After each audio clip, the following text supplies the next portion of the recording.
जी आपको बताते चले, अलीपुर चट्ठा तहसील बनाओ तहरीक के सिलसिला में एक शानदार कन्वेंशन मुनक्कद हुआ, जिसमें इलाका भर से तल्लुक़ रखने वाले मुख्तलिफ़ मकातब फ़िक्र के नुमाइंदगान ने शिरकत की। इस तहरीक का मकसद अवाम में शऊर बेदार करना था कि अलीपुर चट्ठा का तहसील बनना वक्त का अहम तरीन तकाजा है और इसके तहसील न बनने से हमें बेशुमार मसाइल का सामना है।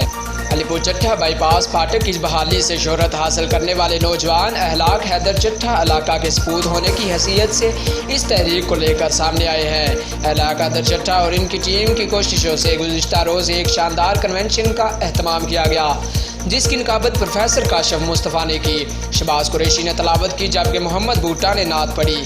इसके बाद साकब तबस्सुम नगीना, सैयद मुस्तजाब अली सैदी राना, रिजवान अख्तर, अमरान चट्ठा, शेख एहतशाम और दीगर मुकर्ररीन ने अलीपुर चट्ठा तहसील बनाओ तहरीक की कामयाबी की अहमियत पर रोशनी डाली।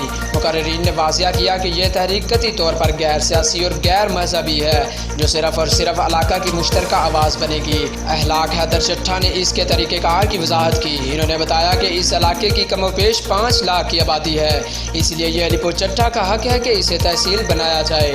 इस मौके पर शुरका ने इस अज़म का इजहार किया कि वो इस तहरीक की कामयाबी के लिए हर मुमकिन कोशिश करेंगे। कन्वेंशन में इलाका भर से मुख्तलिफ शख्सियात ने शिरकत की, जिससे एक भरपूर पैगाम फैलेगा। तकरीब के अख्ताम पर कश्मीर में मुसलमानों पर होने वाले मसालम की शदीद अल्फाज में मसम्मत की। रिपोर्ट ताहिर इकबाल कटरा, नुमाइंदा AW26 न्यूज़।